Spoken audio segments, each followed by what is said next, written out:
പ്രിയപ്പെട്ട പ്രേക്ഷകരെ, കടുവയെ കിടുവ പിടിച്ചു എന്ന് കേട്ടിട്ടില്ലേ? വാട്സപ്പ് തട്ടിപ്പിനിറങ്ങിയ സംഘം ചെന്നുപെട്ടത് അതിനേക്കാൾ വലിയ കടുവയുടെ മുന്നിൽ. നമ്മുടെ റിപ്പോർട്ടർ ലേബി സജീന്ദ്രനെ പറ്റിക്കാൻ ചിലർ ഒരു ശ്രമം നടത്തി. ലേബി സജീന്ദ്രൻ വിട്ടുകൊടുക്കൂ. നമ്മുടെ ലേബി സജീന്ദ്രൻ അത് വാർത്തയാക്കാൻ തീരുമാനിച്ചു. അങ്ങനെ ഈ വാട്സപ്പ് കോളും ഫേക്ക് തട്ടിപ്പുകളുമെല്ലാം നമ്മുടെ നാട്ടിൽ എങ്ങനെയാണ് ഉണ്ടാകുന്നത് എന്ന് ലേബി സ്വന്തം അനുഭവത്തിലൂടെ പ്രേക്ഷകരോട് വിശദീകരിക്കും.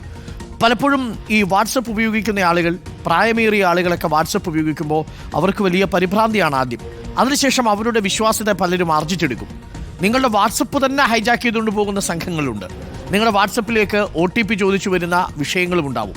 നിങ്ങളുടെ SMS-കൾ അതൊക്കെ നിങ്ങളുടെ നിഷ്കളങ്കത കാരണം എടുത്ത് അതേപടി എടുത്ത് അങ്ങ് വിതരണം ചെയ്ത് കളയരുത്.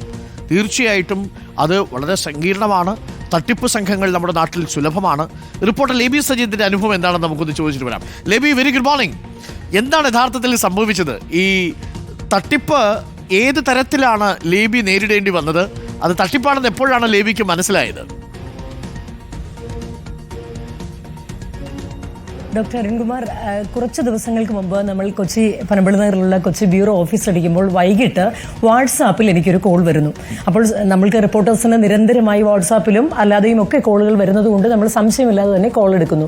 കോൾ എടുക്കുമ്പോൾ ഹിന്ദിയിലാണ് സംസാരിക്കുന്നത്. എന്നോട് VP സജീന്ദ്രന്റെ വൈഫല്ലേ എന്ന് ആദ്യ ചോദ്യം.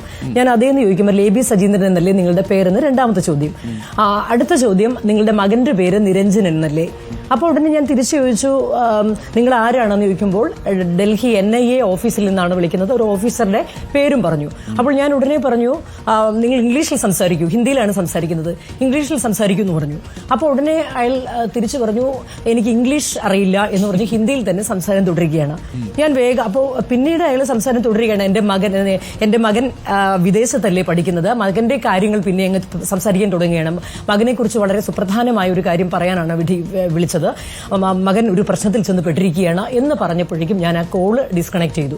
അപ്പോൾ നമ്മൾ യുക്തിപരമായി ചിന്തിക്കുമ്പോൾ 2 കാരണങ്ങൾ കൊണ്ടാണ് ഞാൻ ആ കോള് കട്ട് ചെയ്തത്. അപ്പോൾ അതായത് ഒന്നാമത്തെ കാര്യം, ഒരിക്കലും ഒരു വാട്സാപ്പിലൂടെ ഒരു NIA ഉദ്യോഗസ്ഥൻ ഒരിക്കലും ഒരാളെ വിളിച്ചിട്ട് ഇത്തരത്തിൽ സംസാരിക്കില്ല എന്ന് സാമാന്യ യുക്തിക്ക് നമുക്ക് മനസ്സിലാക്കാൻ സാധിക്കും. രണ്ടാമത്തെ കാര്യം, ഒരിക്കലും ഇത്തരത്തിൽ ഇന്ത്യയിൽ ഒരിടത്തും ഒരു NIA ഓഫീസർ ഇംഗ്ലീഷ് അറിയാതിരിക്കില്ല.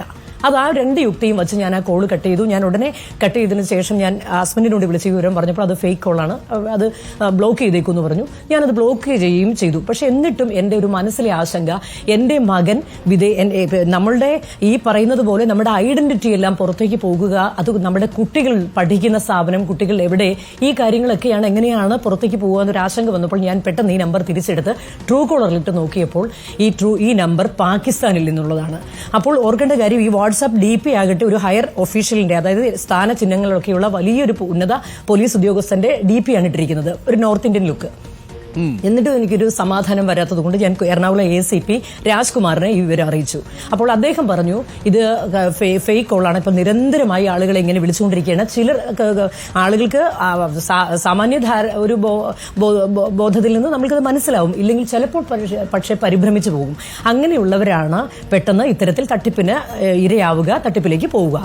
അപ്പോഴും ഞാൻ അദ്ദേഹത്തോട് ചോദിച്ചൊരു കാര്യമുണ്ട്, അങ്ങനെയാണെങ്കിലും നമ്മളുടെ ഐഡന്റിറ്റിയൊക്കെ നമ്മൾ ഏതെങ്കിലും പൊതുവിടത്തിൽ നിന്ന് അറിയാം എന്ന് വിചാരിക്കാം, നമ്മുടെ കുട്ടികളുടെ ഡീറ്റെയിൽസ് ഒക്കെ ഈ പാകിസ്ഥാനിൽ ഇരിക്കുന്ന ഒരാൾ അറിയുക എന്നുള്ളത് വളരെ അപകടകരമല്ലേ എന്ന് ചോദിച്ചു. അപ്പോൾ അദ്ദേഹം പറഞ്ഞത്, നമ്മൾ സൈബർ ഇടത്തിലാണ് ജീവിക്കുന്നത് എന്നുള്ള കാര്യം നമ്മൾക്ക് ഓർമ്മ വേണം. അതുകൊണ്ട് തന്നെ നമ്മൾ ആരും സുരക്ഷിതരല്ല.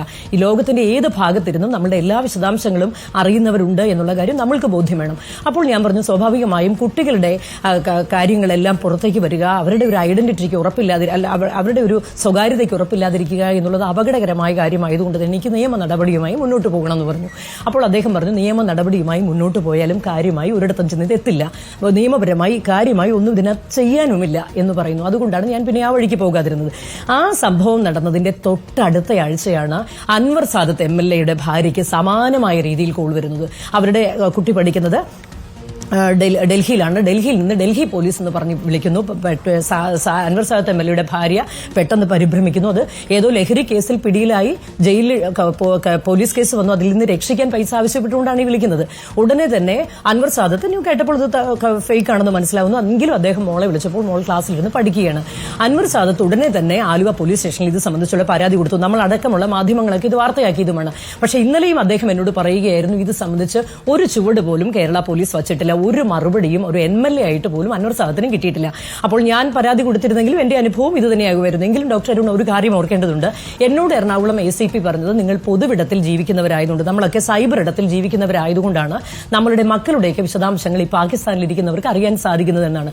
അപ്പോൾ എനിക്ക് തോന്നിയ ഒരു ആശങ്ക, എന്റെ മകൻ വിദേശത്തേക്ക് അവന് സ്കോളർഷിപ്പ് കിട്ടി പോയതാണ്. ആ സമയത്ത് എന്റെ ഭർത്താവ് മലയാളത്തിൽ ഒരു FB പോസ്റ്റ് അവൻ ഇന്ന സ്ഥലത്തേക്ക് പോകുന്നു എന്ന് പറഞ്ഞിട്ടതല്ലാതെ അതിനുശേഷം അവനെ സംബന്ധിക്കുന്ന ഒരു കാര്യവും ഞാൻ ഏതെങ്കിലും ഒരു പൊതുവിടത്തിൽ, ഒരു സൈബർ ഇടത്തിൽ പറഞ്ഞിട്ടില്ല. ആ ഒരു FB പോസ്റ്റ് മലയാളത്തിൽ എഴുതിയിരിക്കുന്നത് വെച്ചിട്ടാണ് എന്റെ മകൻ പോയ രാജ്യവും മകനെക്കുറിച്ചുള്ള കാര്യങ്ങളും അവർ മനസ്സിലാക്കിയതെങ്കിൽ മലയാളത്തിൽ എങ്ങനെ അവർ മനസ്സിലാക്കിയതെന്നുള്ളൊരു ആശങ്കയും എനിക്ക് വന്നു. സ്വാഭാവികമായും ഈ സമയത്ത് തന്നെയാണ് തൊട്ടടുത്ത ദിവസം എന്റെ മറ്റൊരു സുഹൃത്ത് തിരുവാങ്കുളത്തുള്ള അവരൊരു അധ്യാപികയാണ് നിമ്മി, അവരുടെ ഹസ്ബൻഡ് ജോണി വർഗീസ് അയാളുടെ ബിസിനസ്സുകാരനാണ്. അദ്ദേഹത്തിന് ഒരു ഫോൺ കോൾ വരികയാണ് ഇതുപോലെ തന്നെ അവരുടെ മകളെ കുറിച്ച്.